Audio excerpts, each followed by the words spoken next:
Play.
Hey, welcome to Breaking Bread, hosted by me, Crunk Chocolate, a show where we break verbal bread with a quote unquote enemy. Whenever Manchester City has an upcoming match, I will be here having a conversation with a supporter of City's upcoming opponent. Shout out to all those watching on YouTube, Twitch, Twitter, all you people doing the replays. Appreciate you listening through the podcast. Shout out to you as well. Got to get everybody, show all the love. Subscribe to the channel. If you're watching, thumbs up on the show. All those good things. Tomorrow, woo, the champions. Manchester City travel to beautiful Madrid to take on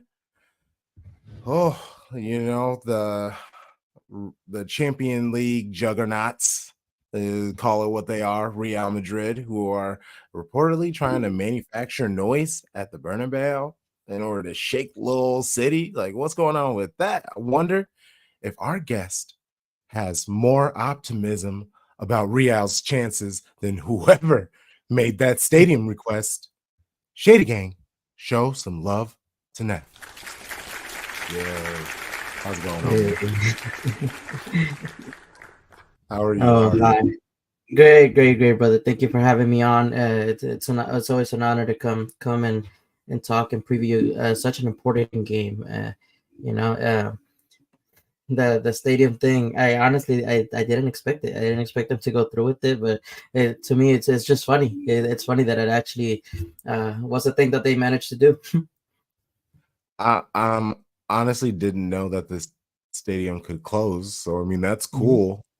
Is that a thing they do often?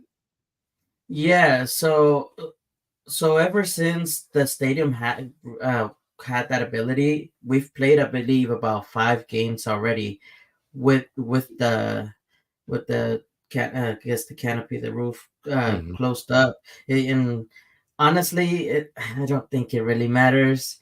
It doesn't really add anything to it other than, yeah, it might be a little louder and maybe that's more intimidating for the players. But other than that, on the field stuff, it really doesn't matter.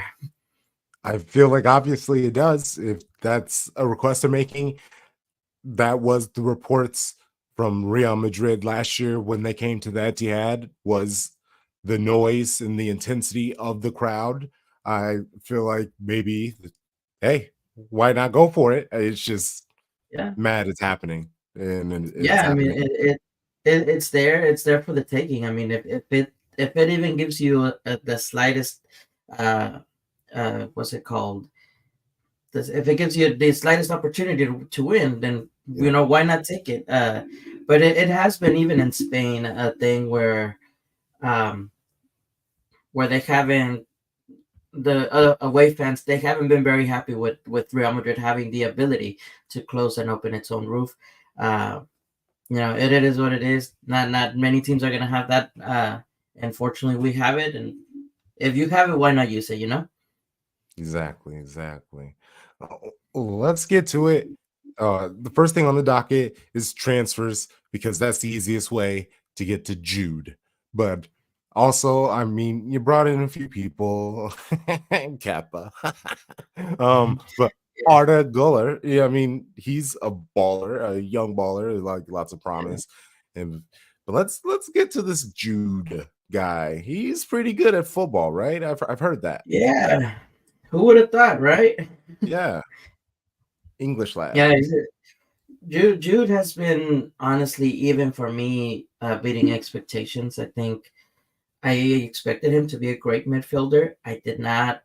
I don't think really anybody could see this him playing the role that he played in the first half of the season, Mm. and probably only Ancelotti did. But he's been shown to be more than just that great at football. He's shown that he's been a leader of sorts for the other players. He cheers them on. He's almost like he is captain material for the future. I see it that way. Fortunately for Madrid, it's more of a longevity thing to have the armband in you. But I mean, you don't need an armband to show leadership in any team, and Jude's one of those players. He's definitely been one that's. I mean, it's almost undescribable, really, the impact he's had. Arda, I'm a big supporter of Arda. Uh, I honestly think he might end up his career with a Ballon d'Or if he continues in the trajectory that he should. It might be a hot take for some, but it's just if you watch the guy, in the training videos and everything, it's easy to believe the hype. I mean, the guy has a special left foot too. He's great. He's great at football. And Kepa, I mean, well, Kepa's Kepa, and it is what it is with him. But fortunately for us, it helped Lunin step it up, and I think Yeah. that was worth it to me.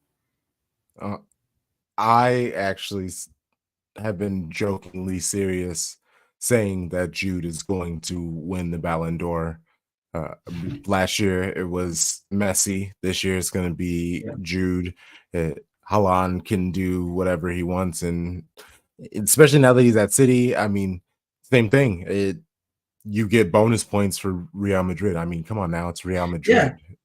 And I'm not saying that like a negative. I mean, it's Real Madrid, bro. Like they yeah, they yeah, are who they are, and you get bonus points for doing the great things that he does, and he is doing like great things. The goals he's scoring, he's scoring so many like opportunistic goals that really are key to leading Real Madrid to the championship that's needed. I mean, he's the leading goal scorer on Real Madrid right now. Like that's Ballon d'Or material. I mean, I think.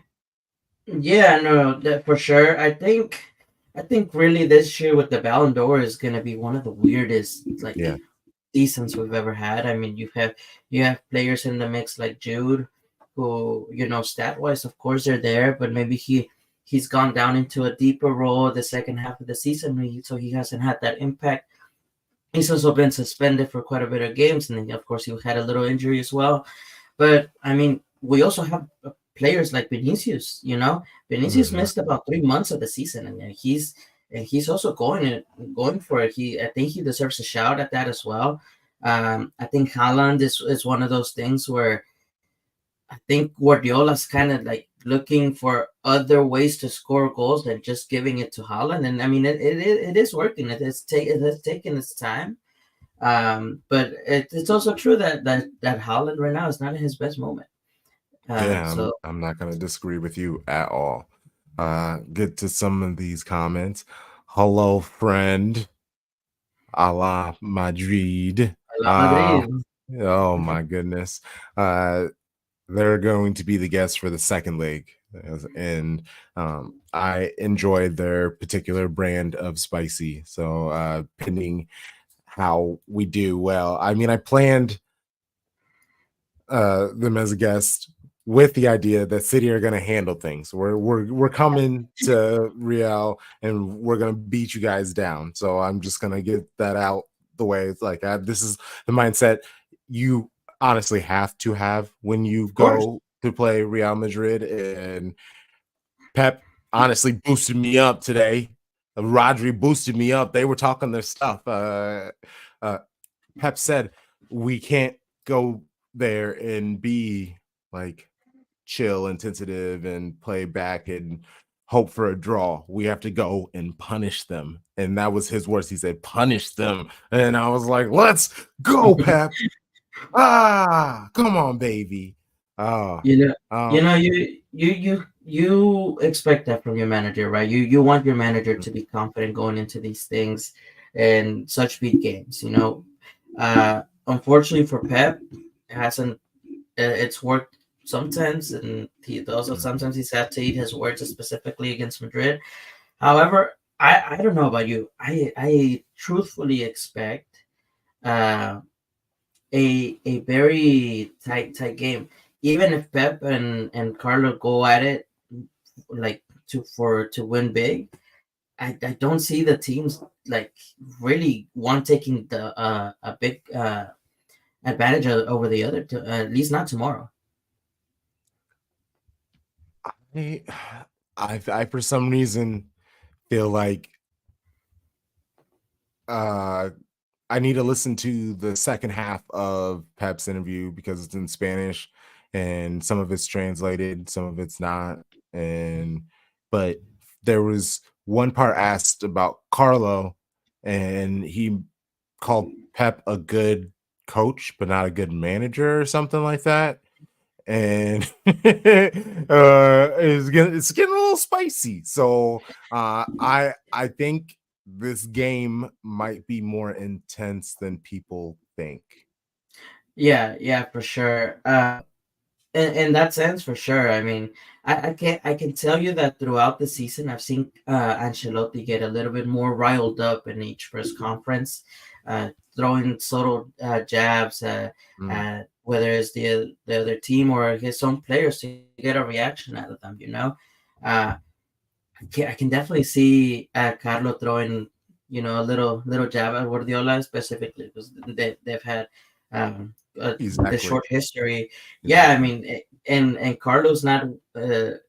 He's that manager that lost the Champions League the way he did against Liverpool, and then they got to another Champions League final against Liverpool again, and they couldn't do it to him a second time, which is why I feel very optimistic this time around.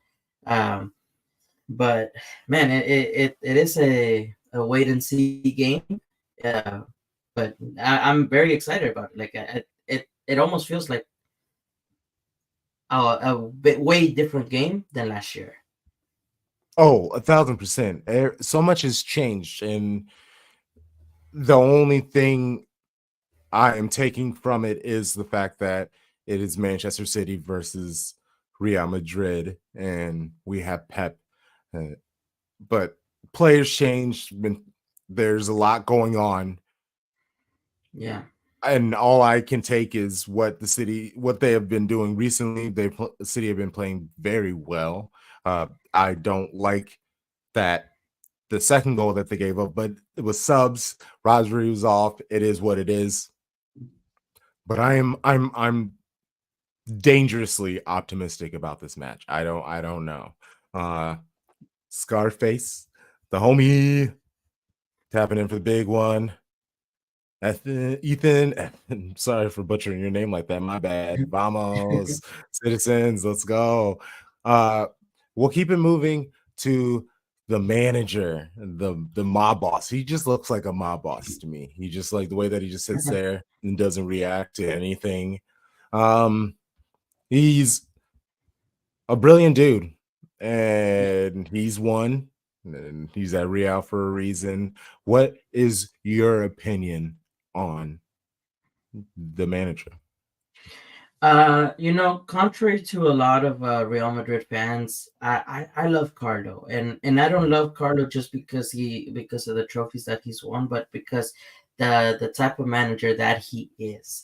So if you really look into Carlo's story and his point of view of how he does things, the guy, he adapts himself to the club that he manages so well most of the time that like, except for example with Real Madrid, he's become part of the club itself.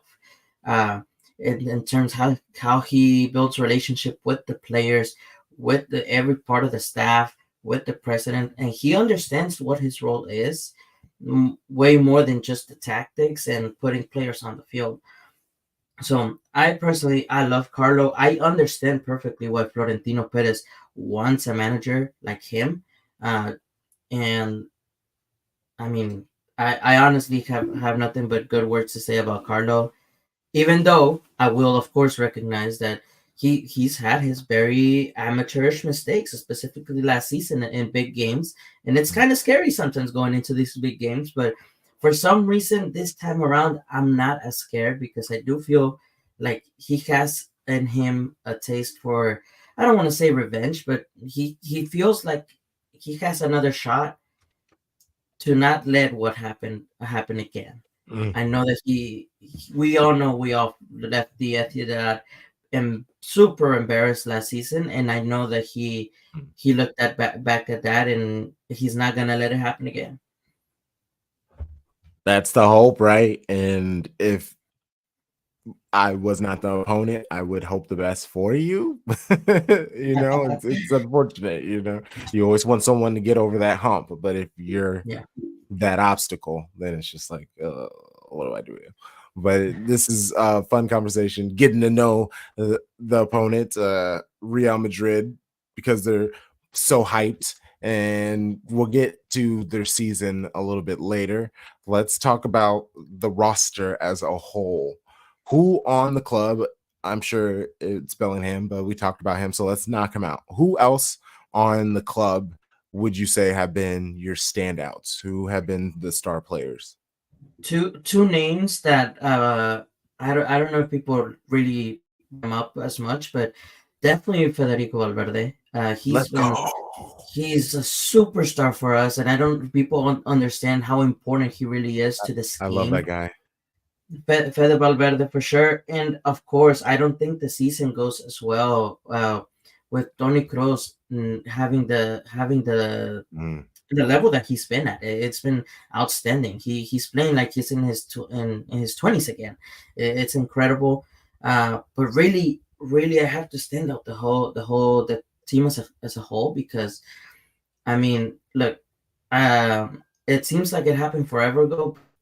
Even not having Thibaut Courtois in his day is probably one of the best, if not the best, goalkeeper in the world. And not having that when he's supposed to be your starter is super scary. And then you lose him for the season. You lose Militao, who is also in his day one of the best center backs in the world. Mm. And he's coming back, but yeah, there's no way he plays this leg.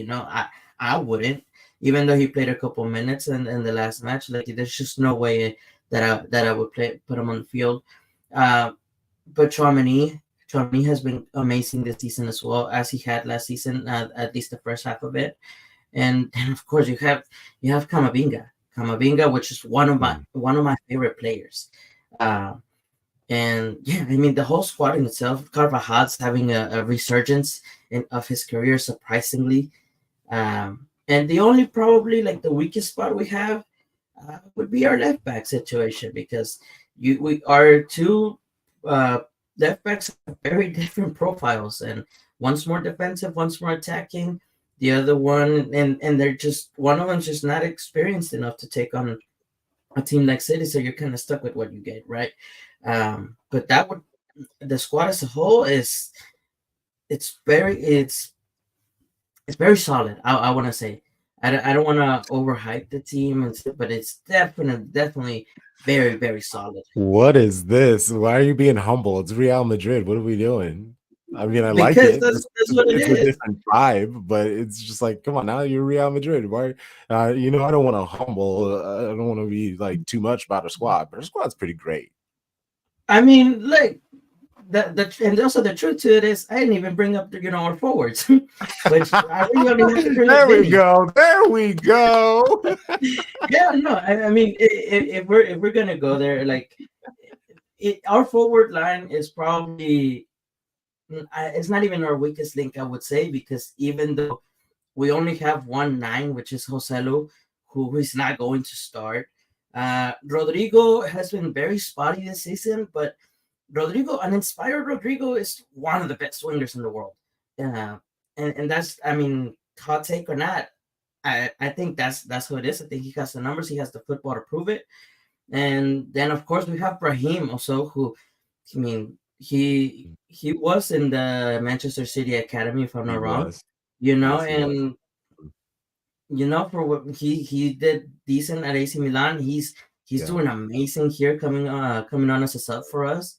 And of course, like we've already established, Bellingham. So I I don't ever want to disrespect City and anything, because I'm not going to be one of those who are like, yeah, we're gonna smack them left or right. That's not how this works. I understand exactly how this works.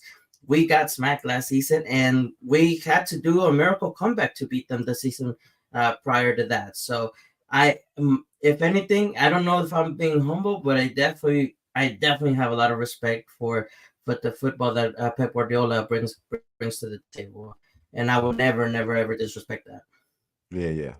Respect. Yeah. And, same to Real. It's Pep always says just focus on us and what Yeah, we can do. And so that's all I try to focus on is the club and what Pep says and the players say and how their actions. Uh, I try not to read too much into it because I still have eyes and like yeah. there are like people watching training pics and stuff like that. It's just like I don't know. That is not my energy at all. Uh, okay, so you said you did give him a lot of love, and I like that. But now I want to flip that. What's the opposite? Who let's poo on some of your players. Who on your squad has disappointed you this season? Uh, well, it's gotta be Nacho for me. Just because the guy's a veteran, and he's been a loyal servant to the club. Uh, but I just don't think his level is there, and it's to the point where, and we're gonna get to it later, but I would not have him starting, despite him being one of two healthy center backs that we have. Mm, Uh, I wouldn't have him starting against City in a million years. I wouldn't do it. I think that was a mistake that was made last year. I think this season he has proven that he's just not there. I don't know if it's a mental thing or what it is. I don't know, but you have to play with your best, and I don't think he has had his best this season. Um, like I said earlier, Rodrigo has been a little spotty as well, but his numbers are there too. So when he's been good, he's been really, really good. Um, Other than that, I mean, I don't think I have many. I mean, I guess if you want to say Kepa, because he did disappoint me. yeah. But other than that, I think the team's been extremely solid. Yeah, no, I agree. All right. Well, if Nacho, if he's on that starting 11, I know he's food. I'm super excited. Yeah, Hopefully. Let's Holland go, should be baby. excited. Well, I mean, it's real easy to talk about the season because I mean, you're doing pretty well. You're running away with the league. Yeah. And I'm not sure. I'm sure you're a part of all the league cups still as well. No, Uh, no, we only no. have La Liga and Champions. Oh, okay. Yeah. So, well, then, good. This is nice. Well, what are your thoughts on your season then? Since you have had some downs, it's not. It sounds like. I mean, are okay. So I will go at it this way because with City, the English cups. There's like the Carabao. If Mhm. they get knocked out of that, people don't really feel too much about that. And Yeah. then the FA Cup, they very much like that. They would love to win that. Um, so how are the domestic cups for in Spain? Are those cups that you want to win? I mean, look, there is only one, which is the Copa del Okay. Rey, and we have a history of like just throwing this cup away. To be very honest with you, we won it last season, and we is the first time we had won it in quite a bit of time. Um, but me as a fan, and of course, just speaking for myself, I don't really care for that cup. Mm, I do care, however, how we get knocked out of that cup, and this year was, man, I don't like to get into like blaming this or blaming that, but at the end of the day, of course, our performance wasn't what it had to be for us to go through. But I feel like this year, at least the way that we went out, could have definitely been better. Mm. And I mean, the season as a whole, there's one team we've lost two times this season, and it's been the same team, Atletico Madrid. It's unfortunate that that's the case, but I'm not so worried about it because I'm looking at the table, and I mean it is what it is, right? So if they have their trophy for beating us twice in a season, and that's their season, that's good for them. I'm Right. happy with us being on top of the table. Oh yeah, there are plenty of teams that have the "We beat Man City" trophy hanging up on their wall. Yeah. Or in Arsenal's place, their "We beat City" dinner plate. So, yeah, we'll keep it moving then and take a look at the previous 5 games for Real Madrid. And really, it was 4 wins and a draw. The wins are really whatever. The draw to Valencia. Mm. The that Well, was a very insane ending to a match. Jude gets sent off after the match. Chaos, yeah. calamity, the phantom whistle. Did it happen? Did it not happen? What's going on? How do you feel about it? Like, to anybody that doesn't regularly watch La Liga, you kind of see this and they're like, "Oh, okay, it was a ref mistake or the ref blew the whistle and whatnot." Hmm. And Hmm. it's like, "Oh, Real Madrid, they cry about everything and whatnot." But I'm gonna be honest. If this happens to any other team, if it happens to your team, you're gonna cry about it. You're Facts. not if you're because we were down that game, and that was our comeback. And if you and at least from what I've researched and what I've tried to see, the whistle shouldn't have been blown.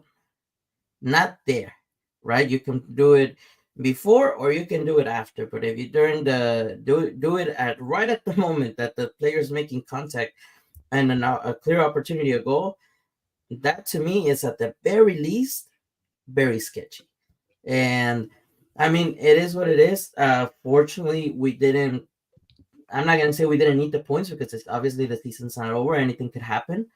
Uh, but man, that one's one of those where I did, and I don't like to use the word, but we got robbed. I feel that was one of those, and hopefully, I mean, I don't know that Spanish refing is gonna get any better anytime soon. There's a lot of things going with the federation and the league itself. Uh, but it is what it is. I mean, that's what we have to. Not just us, but every other team in the Liga has to put up with this poor referee. Hey, the English refs are not great either. So, I mean, I Yeah, feel yeah, that's true. your pain. Oh man, what messed up my spot. Okay. Actually, next I want to talk to you about RB Leipzig, Real Madrid's previous Champions League opponent.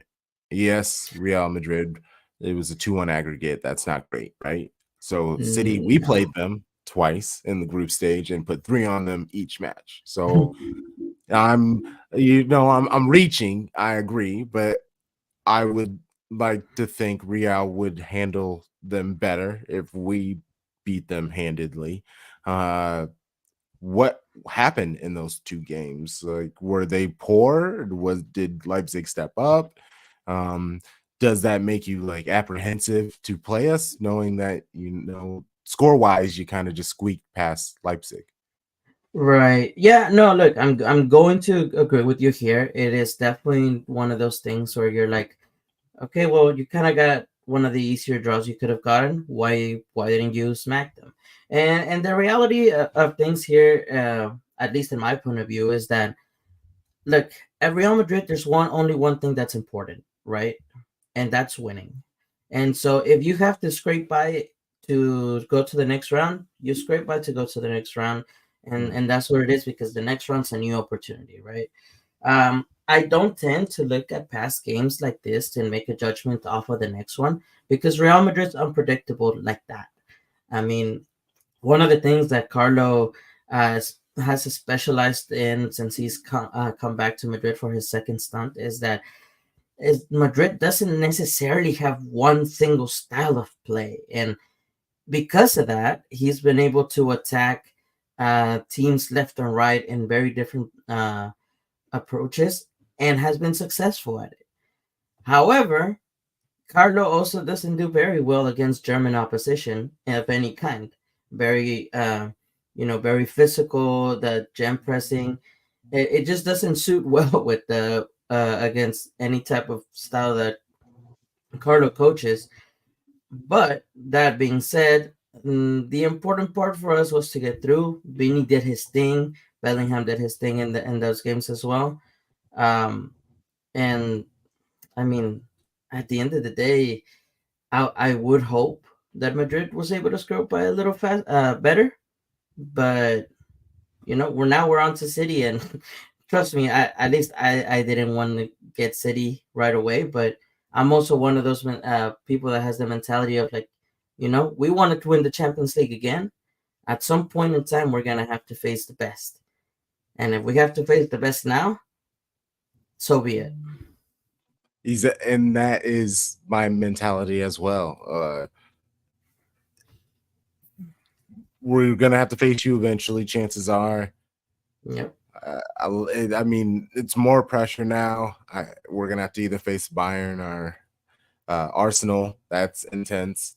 Uh, so I have a question here. Who is the ref for tomorrow? His name is Francois Letexier. He is a French referee. He has a UEFA elite category. So covers the league. Been refing since 2015. Seems pretty standard and upstanding. I don't know much more than that, but shout out to him. I mean, it's not a. I mean, we won't really see many English refs. So, Yeah. but yeah, it's a French one. So, hey, nobody can claim a bias either way, and I'm sure they Right. did that on purpose. Okay. Starting 11. Who are you seeing, or are they gonna put out tomorrow for Real Madrid? So I think, well, Carlo's been very consistent with his lineups. Mm. I think not much is gonna change, other than I think we might see a small surprise. I think Lunin in goal is a given. Carvajal, Rudiger, and Mendy. I think that's gonna be our starting left back.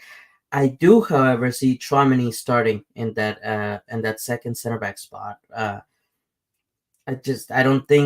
think Carlo, if he learned from last year and if he's been, observing throughout the season, he knows Nacho's not the man for this job. He could very well be the one to finish it, but I don't think he's the one that carries out the job. Um, in midfield, I see Valverde, Bellingham, and Kroos. And then here's my surprise. I think to a lot of Madrid fans, I see Vinny and Brahim. I don't think Rodrigo starts despite the brace in the last game. Just because I think Carlo loves to do this a lot. He likes to have a plan B, a very effective plan B on the bench, and I think that's kind of where it goes. I I could see I could see Kamavinga um, possibly making a start as well, and instead of Kroos, to give the midfield more movement, more speed, more to give it a more positive flow of the game. Mm. But I think realistically speaking, I think Kroos is gonna make that start. I'm happy to see it. I'm. I it's very tough right now with starting 11s because you City fans want Phil in the midfield, but if Phil is in the midfield, then that means KDB really can't be in the midfield. Yeah, They both go too far forward and leave Rodri kind of alone to do his thing. But with our injuries, we won't have Ake, we won't have Kyle Walker. Who knows? Who knows? That Oh no, happened last year. hey, he said they're out, and I don't even think they traveled. I didn't Oh, okay. I didn't even look too far into all that stuff, but I think it's going to be Ortega, and then Vardial, Diaz, Stones, and then Kanji. And that back line really is. I mean, Akanji, he's been getting really far up there. We know Vardial gets very far up there, but I think he's going to really want to focus on defensive solidity. Of course, possession is going to be our thing, but I don't think we're going to be as aggressive and willing to give the ball away because we know how efficient Real Madrid can be and lethal they are on the counter. It doesn't take much, like 3 passes, and you guys have scored on us. It's like scary things, and I don't want anything to do with that. And so there's a midfield of Rodri, Bernardo, and KDB. I think Grealish will be on the left. Phil will be on the right. Everyone's going to hate it. And then Halan is going to be our striker. We have plenty of people in the bench that can come on and change how the setup is. I mean, hey, if you're watching right now, what do you think the starting line is going to be? Let us know. Because I'm intrigued. I'm not the best person when it comes to starting 11. Because mine would be super chaotic. I would put Rodri and KDB and Phil in the midfield, and I'd put Grealish and Daku on the wings and Halan up top, and I would just be like, "Let's go, Real. Let's ball out. Who can outscore each other? Like, who cares about clean sheets? Who cares Right. about low scoring?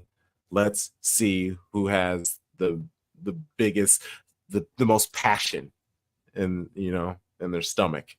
That's what Pep always uh, talks about, passion. I'm a little surprised to not hear Silva's name. Oh, I yes, Bernardo Silva. Sorry, Bernardo Silva. He's gonna be in there. He's gonna be starting. Oh, that's okay. Yeah, because Yeah, last I last last last season he was probably the player that I know definitely scared me the most going forward, oh yeah, he's especially in he's that lethal. game. Yeah, and I honestly I would love Bernardo because I think you could put KDB and Phil with Rodri and Bernardo out on the wing. But if he's out on the wing, he's just going to be playing defensive support for KDB and Yeah, Phil running up. So it's just like make him a midfielder then. And, yeah. and so that's kind of my mindset and thought on all of it. Yeah. Yeah, it's definitely going to be. And like I said, I think this one's going to be a very even game in that sense. I think they're both going to go head to head quite a bit. Yeah, I Yes. do expect a game that goes back and forth, pretty much for the full 90, unless they decide that City's going to have possession and we're just going to sit back for a little bit, which Yeah. I don't know how much we can hold on to that.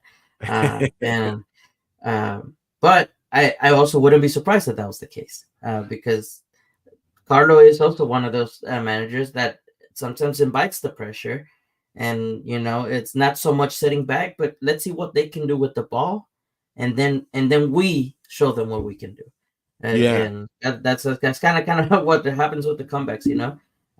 But unfortunately, I think that's going to be a more of a thing for us to secure an actual good result in this leg, because going to the Etihad for the second half of this tie it's what's scary to me more than anything. I if Pep gets his way, we're going to go tomorrow and try to have 68, 70% possession. If they get their way, that's going to lead to a victory. I mean, obviously, it's Real Madrid. They're not going to allow for that to happen, but that's always the aim. Uh, get more chances than the opponent, hold the opponent to less chances than we get. And that's basically his MO, especially this season. He has, in his own way, said clean sheets are they'd be nice, but that's not what we're here Yeah. for. No, We are the here game's to about just scoring goals. outscore the opponent. Yep. Yeah, that's what the game's about. uh if I'm honest, if we do not get a win, out of this game, I almost rather, and it's gonna sound really stupid, but I'll almost rather take an L because I know the players are gonna go so pumped up to the Etihad. Mm, I don't know if that's going to be enough, but I think a draw might not give them as much of a pump as going as trailing, just because these players they have shown it, like especially the young guys, like they love having feeling like an underdog for some reason and having to come adrenaline back. junkies. Yeah, that's probably what it is, and like you can see it in players like even Jude. You can see it in Camavinga, as incredible as it is to see when it happens that they actually come back. It is horrible to see the process of that happening. But that's what I think is gonna, or rather, what I'd rather happen if we don't get the win. I completely understand what you're saying. Manchester City have given up. They have given up the first goal in the match 11 times this season, and that is the second most ever in the Pep era. And that sounds bad, but in the last 7 times that that's happened, 6 times that that's happened, City are 5-1, 6-1, something like that. It doesn't affect us, but I would like to not give up a 5-minute goal, a 7-minute goal, a 12-minute goal. Those Yeah, aren't great, like for momentum and energy and spirit. That is the good thing about Manchester City being who they are and winning the Premier League again and again and again, and on their way to win the Champions League for a second time. There is that innate mindset there, whether you have been at Man City for a while or even when you're new, you go there because they have this mindset of anything is possible. And we're going to the Bernabeu to find out if anything is possible. Oh wow. Let's end with score predictions. How are you feeling? You said that you would prefer a loss if it's going to be a draw. Like what do you see yeah. you guys playing? Truthfully, and I'll bring my optimism card because, of course, Yes. I wanted to. Uh, I want this to be a 2-0 for us. Um, that being said, it's gonna be hard. I mean, like we haven't lost in 13 matches, and I believe we're like 20 or 21 home games unbeaten. So we made the Bernabeu quite a fortress this season. But I believe you guys have a 25 or 26 unbeaten streak as well, and your away record I don't think is very bad either. So it's going to be very tight. But I'm going to hope for that 2-0. Mhm. Yeah. I mean, Rodri alone has his own undefeated streak on the line, and that's all I want to keep intact. So that's if that means we have to draw to keep his uh streak alive, I'm okay with that. Shouts to Scarf. I would also prefer. Yes, agreed. Uh, I've been saying this energy, and I don't know if this is just me protecting my own uh I guess, which I'm finding could potentially be a fragile ego, or if I just believe this. I've been saying 3-1 City. I think, like I said, just Angelotti, like you said, he's trying to gas his players up and maybe gas them up too much. Maybe gassed our players up because hearing Rodri's words, he was like, "We're coming to take the champions," and he kind of said that with like a real like evil grin. It was a like complete side note and tangent. They asked all of the they asked some Premier League players who are people they would like to be, and he said Denzel Washington. Roger wants to be Denzel Washington, and it's just like why? And he's had a few insane moments this year, like choking players and getting sent off and things like that. And it just makes sense. It's just like he definitely wants to be Denzel Washington. He thinks needs to be doing these action scenes. Like he needs to just go ahead and untuck the shirt and embrace who he is. Oh man. And then what shirts will City wear tomorrow? Yeah, that wore white. Yeah. Um, I actually think the Lightning would be cool, but and that's actually they wear the Lightning shirt a lot in Champions League. So they might wear that, but I don't know. I think the black might be too much. It'll be interesting. I don't know. I would like to see the Lightning, especially if we thunder down goals on them. Woo! We'll see what Lunin has to say about that first. Lunin and Traumani, because Traumani also has his own unbeaten record thing going on right now. So I think it's every game that he has started, we have won. So, and so we'll he's see. great. You have a lot of great players. Like you said, Valverde. I think he does not get enough love at Real Madrid. No, So absolutely not. if you all want to let him go to Manchester where he will get adequate love, that will be fantastic. No, never. I see what they say about Casemiro. There is no there.